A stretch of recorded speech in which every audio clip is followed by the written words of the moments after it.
So my name is Lew Lim. I am the founder and CEO of Vielight. I'll talk a little bit more about that. Disclosure here. And the company does manufacturing of photobiomodulation devices. But my talk is really more about photobiomodulation in general. It is inevitable that I give examples showing what we do at Vielight to drive the research. And we incorporate what we learn into the product. The products that Vielight does are mainly defined by the FDA as low-risk general wellness devices. And we are sold all over the world.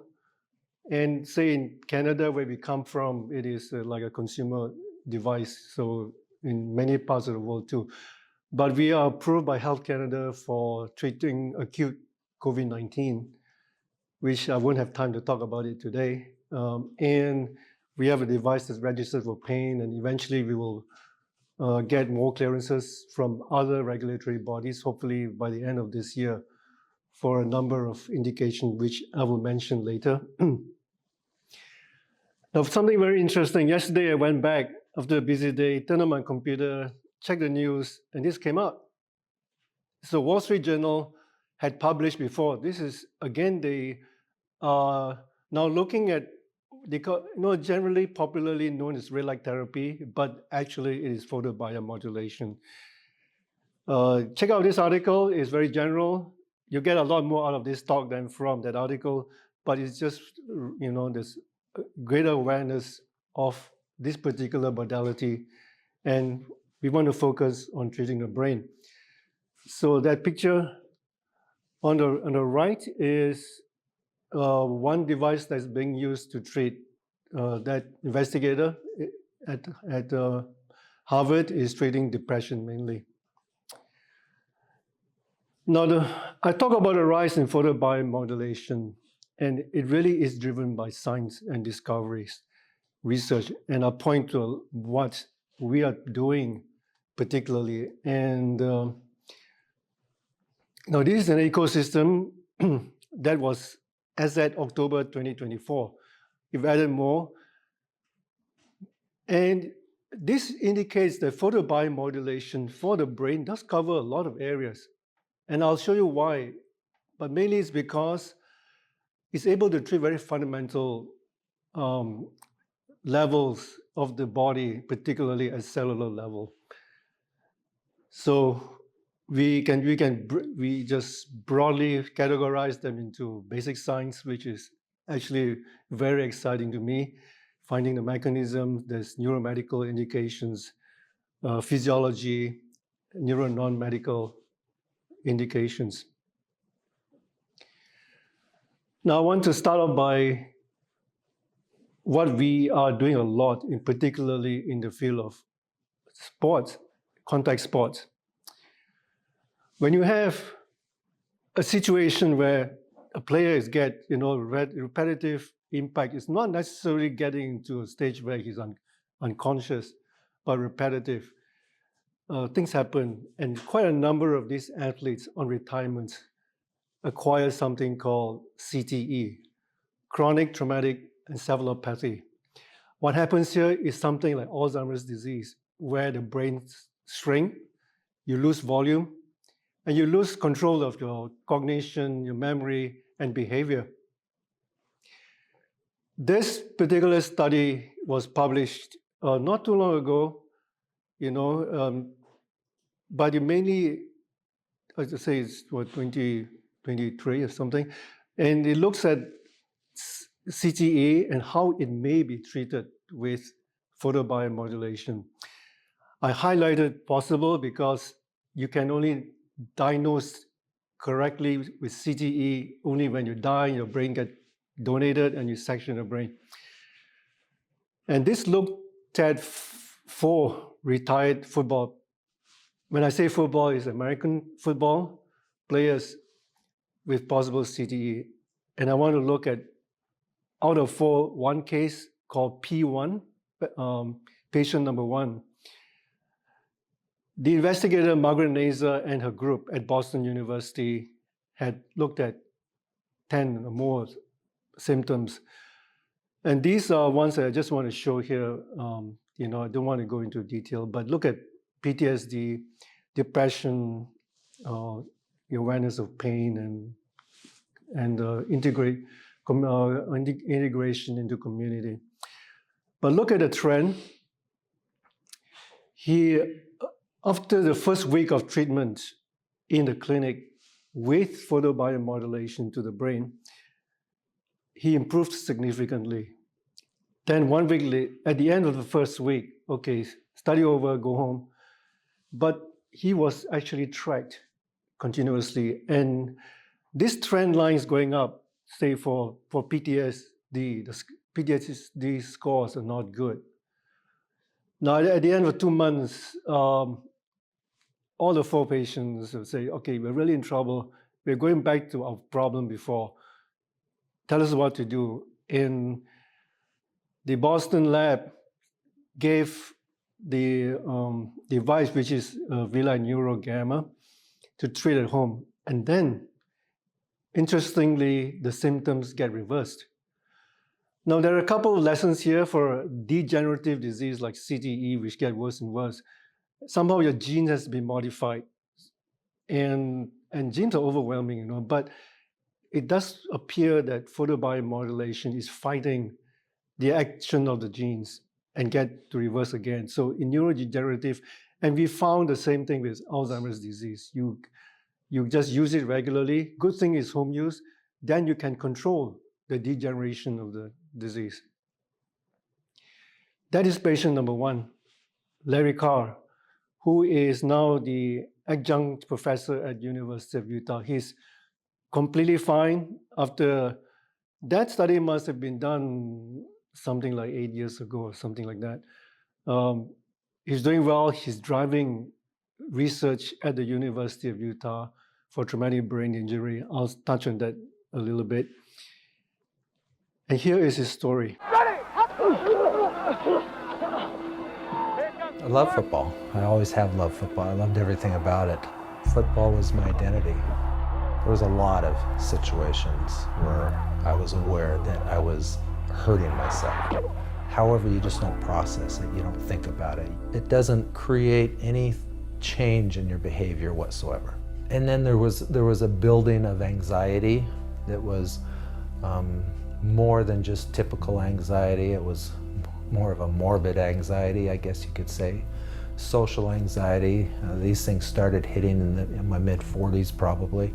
It started to build to the point where it became almost debilitating at times, where it was affecting my relationship with my wife. It was affecting my job. It was affecting my ability to find peace at all.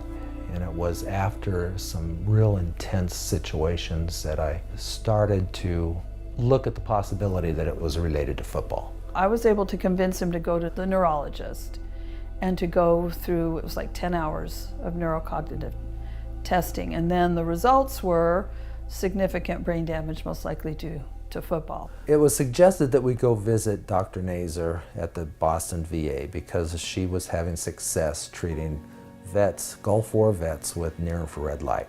So over the next few days we were tested, we qualified for it, MRIs were taken, and we started a 6-week protocol where they would shine near-infrared light on my head for 20 minutes, 3 days a week.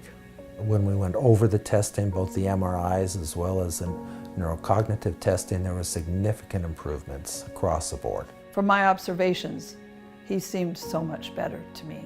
So then when we went over the results of the testing, it confirmed what I had seen.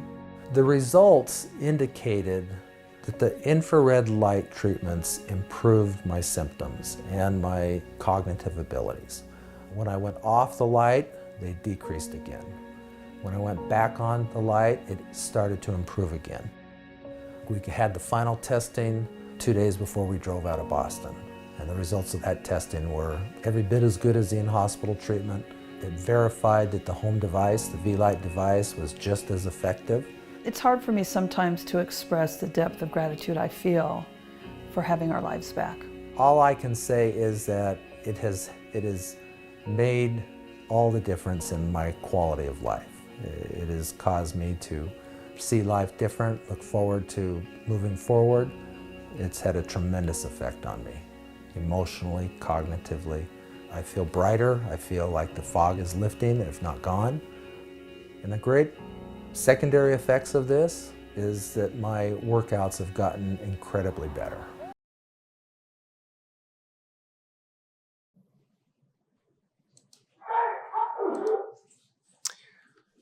So how does it work? Now I will touch a little bit about the mechanisms at a fundamental level. Now, if you look into the science of photobiomodulation, there's a lot of talk about the activity on the mitochondria and stuff like this. There was a review a few years ago comparing photobiomodulation with, say, TDCS and TMS. Actually, the mechanisms, the cellular mechanisms of photobiomodulation is probably more established and better understood than the other form of brain stimulation. If you look at this blue layer is really the membrane and light at near-infrared light, and we use mainly, say, 810 nanometers, or we could use, say, 1070 nanometers, which is being used with other devices and which we plan to investigate as well. Now, the light penetrates through the membrane, gets to hit the mitochondria, and some things happen. One of the things that happen is the release of nitric oxide back into the body, which is vasodilate your blood vessels and help with circulation. And it does other things like low-level ROS, reactive oxygen species, which triggers a response from the body, and NF-kappa B with with the inflammatory side of things to fight inflammation. Now, mainly, as you know, mitochondria is the main powerhouse for ATP, the cellular energy. So that goes, things happen. What's really important is what happens with the transcription of genes, the expression of the genes to be done better. So that's the important part. And in the mitochondria, excuse me, it works on the respiratory chain and then the electron transport chain. There are chromophores in the last terminal of the electron transport chain that are receptive to red and near-infrared light. That's where it gets activated to do this activation. Now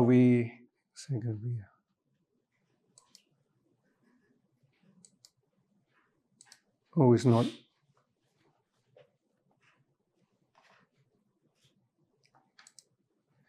Okay.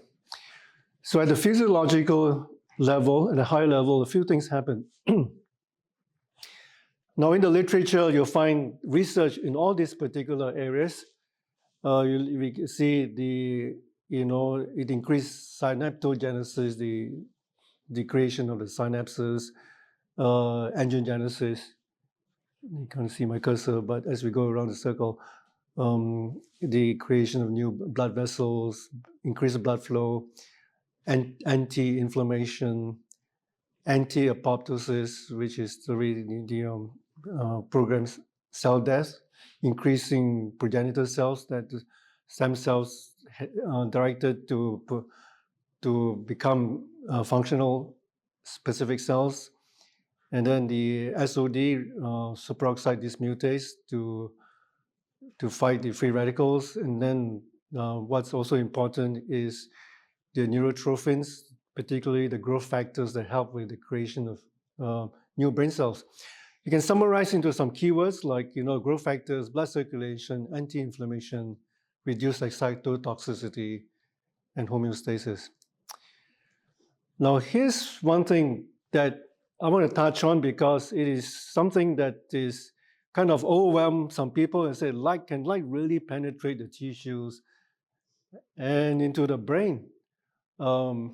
Actually, physics and biology says, and this is actually research, when we use 810 nanometers, which is near infrared, it penetrates about 2 to 3 millimeters, not a lot. And surprisingly, longer wavelength like 1070 penetrates even less. There are explanations because part of it is explained by the absorption by water.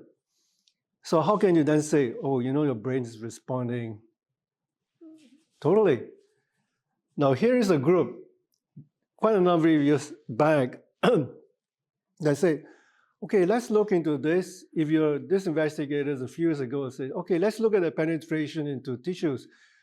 So they used a lamb head, which is really probably come out of the market, and also they got human skin and look at the penetration, and they came with this conclusion, which can be quite disturbing. They say you need 10 to 15 watts, which is 10,000 to 15,000 milliwatts per square centimeter, to penetrate 3 centimeters so that it can be biologically beneficial, right?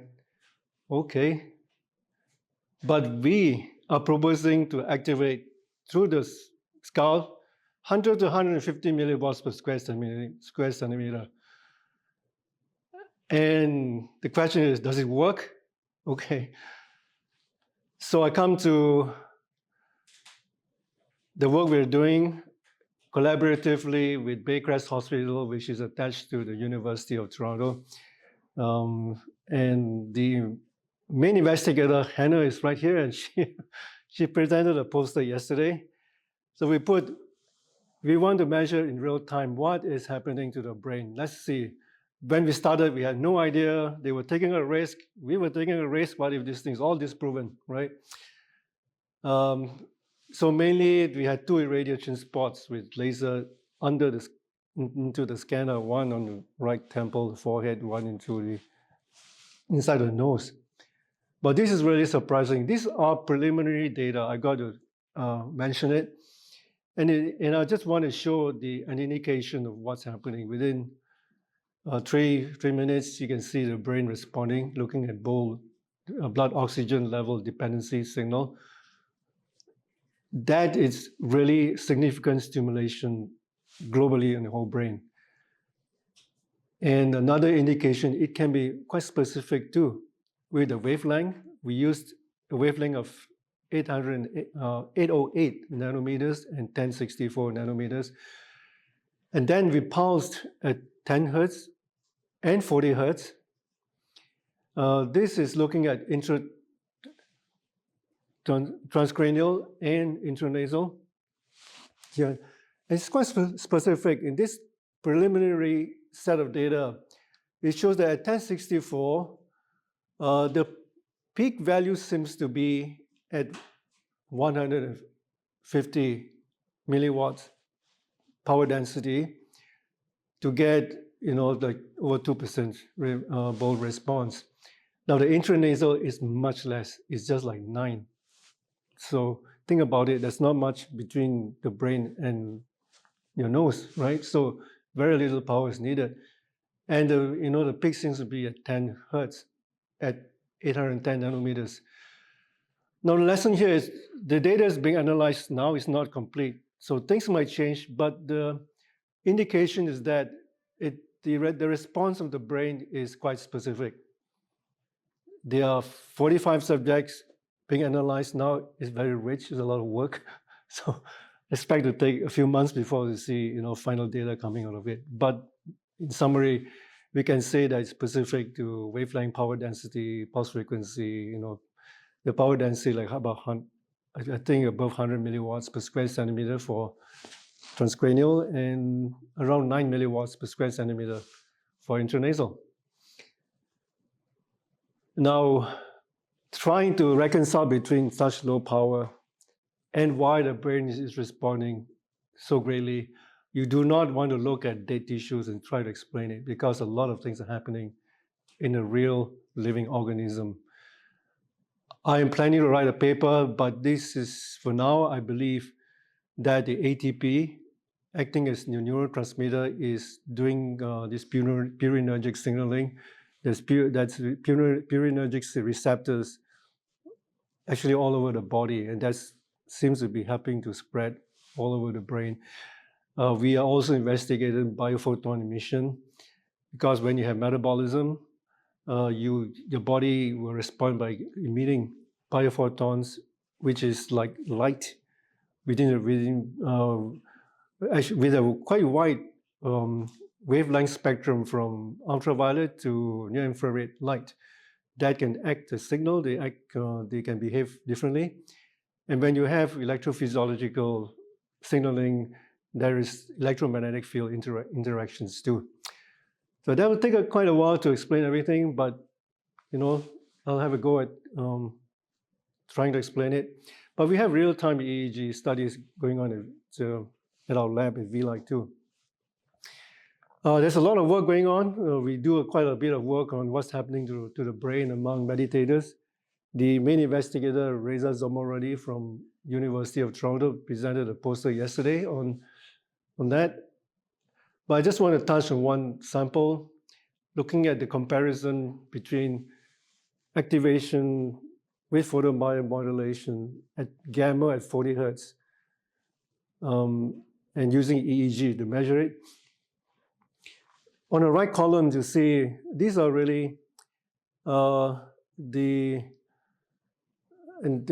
presentation of the brain response with the active or placebo minus the baseline. So the first line here on the right side shows, just before the delivery of this near-infrared light to the brain, there seems to be some placebo effect. Actually, the brain is responding, but the second line on the right side shows real-time response. So you see on the extreme right is gamma at 40 hertz or so, gamma waveform range going up, and you see the slower wavelength like theta and so on down, but interestingly, the slower delta was up.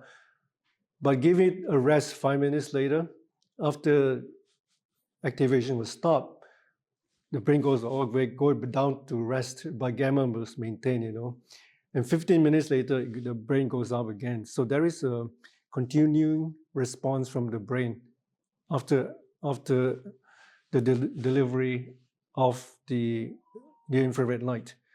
And we see gamma is prominently responding, the brain expressing gamma with gamma stimulation. So there is quite a bit of work done in looking at rehabilitation of the brain with photobiomodulation. These are some, there's quite a bit, so I just want to cover a few and put in bold, like traumatic brain injury, which I've covered. We're doing quite a lot of work on dementia, Alzheimer's disease. We've done the big one and we got, stifled by COVID, and now there is a pilot study going at St. Michael's Hospital in Toronto. There is, so I will show the poster. Neda, who is the primary investigator, will be presenting a poster tomorrow. I'll show you that, and you can look at some of the preliminary data. We have finished a study looking at brain fog in long COVID. It's significantly improved. It's a lot of data, so we are using that to try and get regulatory approval from Health Canada. We're looking at addiction and depression and bipolar disorder and a bunch of other things. Now, on traumatic brain injury, I published this about a year ago. And looking at the impact of photobiomodulation on the various physiological aspects of the condition. And actually, the literature is pretty rich in showing the effects of photobiomodulation on mitochondria, the reactive oxygen species, axonal degeneration, autophagy, which is the clearance of dead cells, and the programmed cell death, inflammation, excitotoxicity. And I believe, in my opinion, the primary pathophysiology of traumatic brain injury is the axonal injury. and I'll touch a bit on what we are seeing on that front. On Alzheimer's disease, I published this a bit later last year. This is actually a lot of work. It's a big paper looking at that. Look at the pathophysiological layers. I'm actually trying to do a favor to researchers in Alzheimer's disease to break down into all these various bits. A lot of focus has been directed to beta amyloid formation, a problem, and neurofibrillary tangles, with tau and so on. But it's a lot of different aspects behind Alzheimer's disease. From the genetic factors in the cause down the next layer, the biomarkers that are coming up, and looking at the precursors of this disease, which is really the loss of the neurons and loss of volume, and then the Alzheimer's disease symptoms. But I want to go towards the network, the changes in the networks of the brain and the waveforms, because these are like guideposts to how we can kind of latch on it and try to see what the effects are on this, because it's kind of easier and more available than other kind of biomarkers. So we are working on incorporating, say, artificial intelligence later and see how we can use this as a path to personalized treatment for Alzheimer's disease. So, well, go to the paper, and then you'll see quite a lot of work being done over there. But the stars here, you see the red stars, are where in the literature shows photobiomodulation affecting the various pathophysiological aspects of the disease. Now, I go back to our ecosystem again and touch on our work in looking at what's happening to the cellular structures, because working on this gives us clues on, say the microtubules, how it's supporting the brain. We're doing quite a lot here. We're looking at living cells and a bunch of other things. But it gives us clues. It also gives us lessons on what the possible impact are on, say, the beta amyloid deposits, the neurofibrillary tangles in the brain. So looking at the effects of living cells, tubulins, and microtubules, right? This was published. This was the first paper published looking at the effect of 10 Hz in vitro study on tubulins. So tubulins make up the microtubules that are very important to support the cells. And on the right, you see, this is looking at the optical density of the tubulins, controls like this. But very interestingly, when we directed 10 Hz with near-infrared light, there is a dispersion. So there seems to be a depolymerization of the tubulins, which you can say is causing some instability in the substructure of the microtubules. When you look at the bottom left side, you can see some interesting things like there's more resistance, more resilience in the cells, in the exposed cells versus control. Okay, they're trying to piece that together. But on the bottom right, you can see the optical density. Control is the gray shaded areas, and the exposed cells are the yellow shaded areas. So the optical density is less. So something's happening, Now, okay, the next question, well, let's go to what's happening here. Now, we used Raman spectroscopy to look at the structures, the protein structures, and we found that, yeah, there's actually a shift, from alpha helices to beta sheets. And these charts are showing that they're showing the shift. Now, what it's saying is that the 10 Hz at that particular frequency, alpha, is causing some instability in the microtubule secondary structures. And what it does then, it allows for, you shake things up, then you allow maybe an intervention to happen to reform together, right?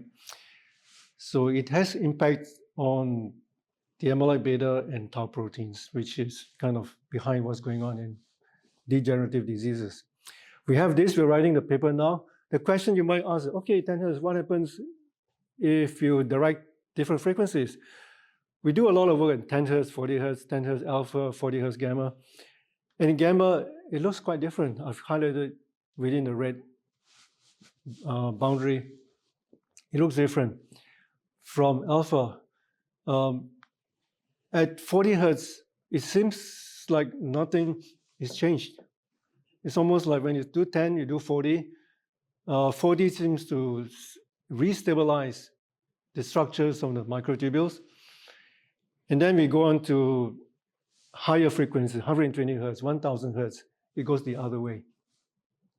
Higher frequencies seems to repolymerize this microtubular structure.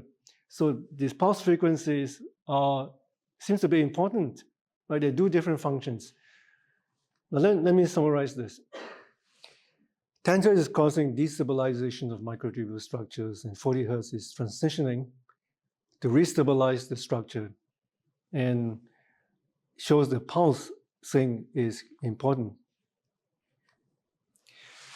Now, a lot of you are here for TMS, TDCS, and I want to make some kind of a comparison here. I'm not saying one is better than the other.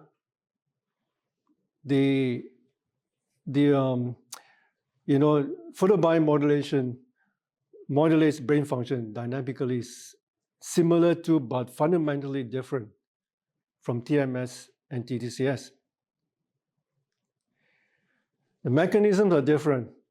You saw the effect on the mitochondria with photobiomodulation and network modulation, how we might be able to use this. TMS is magnetic field-induced cortical activation, and TDCS uses weak electrical currents, altering the membrane potential. Then the activation is also quite different. We see global activation in photobiomodulation. TMS, is meant to be localized, right? And also TDCS, although it does spread somewhat on the outer cortical layers.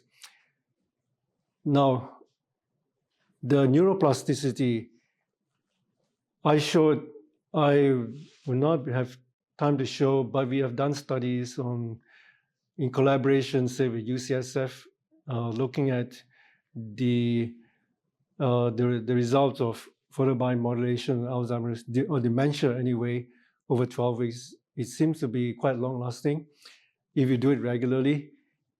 And we have actually shown that it creates new brain cells too. So there's neurogenesis involved, because remember, I mentioned that it activates the growth factors in the brain. It's a moderate plasticity, relatively speaking, in TMS and TDCS. There's no discomfort. Nobody has reported discomfort, I'm feeling this and that with photobiomodulation. Actually, you don't feel anything. Unless you are sensitive, you're a meditator, you do feel the different frequencies. We don't have, photobiomodulation does not create scalp pain, headaches, or scalp irritation. So these products, it used to be clinical settings only with lasers, but today, using LEDs is available for home use. It doesn't require clinical setting, although quite a number of physicians, particularly psychotherapists, are using photobiomodulation alongside neurofeedback and a bunch of other things.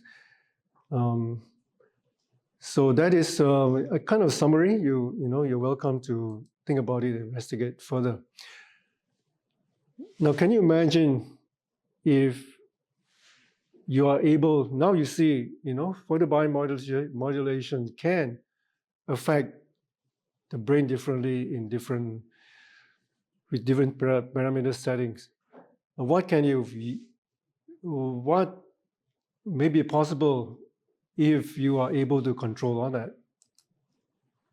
So we developed something that's like a NeuroPro. Oh, right here, okay.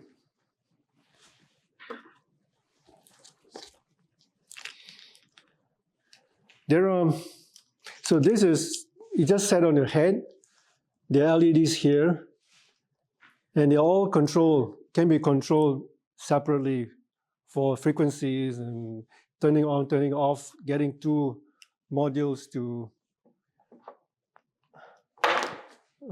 work. So we have a booth. You can come over to our booth, Vielight. As you walk in the hall, you see this Vielight booth, and you can take a look at what's possible here.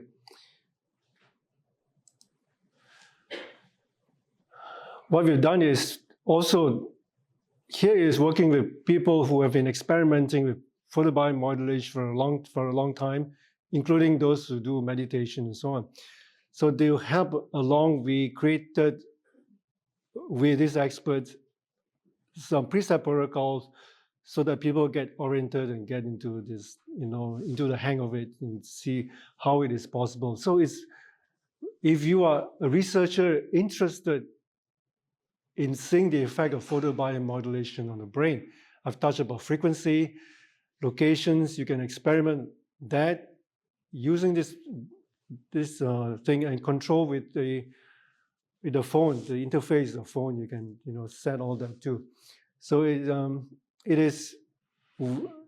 there will be if you call into contact Vielight, there'll be instructions, video instructions. There'll be help. There's already quite a big community, a growing community of researchers sharing data, and also advanced meditators sharing data on using this to see what the effect on the brain is. Now, what is the effect of photobiomodulation? I'm not sure if anybody here in this community follow UFC, MMA. Ilia Topuria was actually he stepped away from his title. He was the world featherweight title holder in UFC. He actually used the Vielight. He learned how to control alpha gamma. He learned it from his trainer who has learned how to use the parameters of the neuro device. So he won the first title. He was an underdog. Actually, he had an unbeaten record. Then he defended again this October last year. Again, he was kind of underdog as well. He knocked down an ex-champion. He was never ever knocked down. So he was performing really well. I think he vacated his title. He's going to have another fight at the next higher weight class. And he was sharing this before he became world champion. And after he became world champion, it was kind of hard to advocate, because then he's at a different level. But he shared it in his Instagram using this particular device during his training. He also used just an intranasal more regularly. And I believe that, in a sport like that, you talk about repetitive head injury, right? So this is kind of classic cases where your performance is impaired because you keep banging, your head getting banged regularly, not just regularly, very often. So that is an area we are looking into, and I want to go to what's happened with BYU, Brigham Young University, excuse me.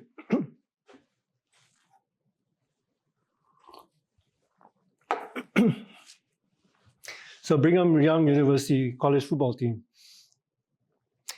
The paper is being written now. I cannot show you data because they're not published yet, but I'll give you a summary of what's happened. Last season, University of Utah did a study on the BYU. They were, in the same city, Salt Lake City, Utah, the college football team. And they had a group, half of them used the Vielight gamma on the understanding from previous study, like case studies done before, and half was just not using anything. At the end of last season, they found that based on cognitive assessment and other assessment, reaction time and a bunch of things, but they also used diffusion tensor imaging to look at what the brain looks like at the beginning of the season, at the end of the season, and found that those who were on active had no change. And they actually performed better in their academic course. And those who did not have that device actually showed in diffusion tensor imaging the axonal damage and inflammation in the brain. Then at the beginning of this season, the season is over now, you know, the 2024-2025 season. By October, so last year, previous season, they were kind of mediocre, you know, 5 wins, 7 losses. In October last year, they were 8-0. It's never happened before in the BYU team. So we tracked this in October. They didn't make the playoff because they lost another 2 among, you know, much bigger, higher rated teams. But then they won 2 more bowls, and you know, they still created records. So this is teaching us that it's doing something. Photobiomodulation is kind of prophylactic. You know, if you're in that kind of a lot of contact, it helps to prevent your brain getting worse. Then Amber Glenn, US figure skater, this is again in November. She was dealing with 2 instances of traumatic brain injury. You know, figure skating is a dangerous sport. You fall, you hit your head against the ice. I don't think there's too many materials as hard as ice. So she was recovering, and when she got the traumatic brain injury resolved, she won. I got the news in November that she won her first Grand Prix figure skating title in Paris at the time. And then recently she won the US figure skating championship. So she's the #1 women's figure skater in the United States now. So these are examples about dealing with brain injury and helping with performance. You can translate that into military too.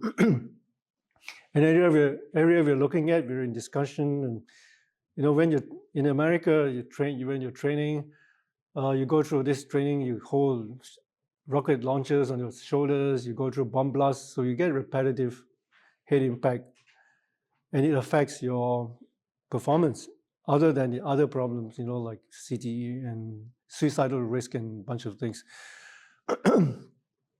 So PBM potentially helps in recovery in traumatic brain injury and also minimize psychiatric and neurological symptoms.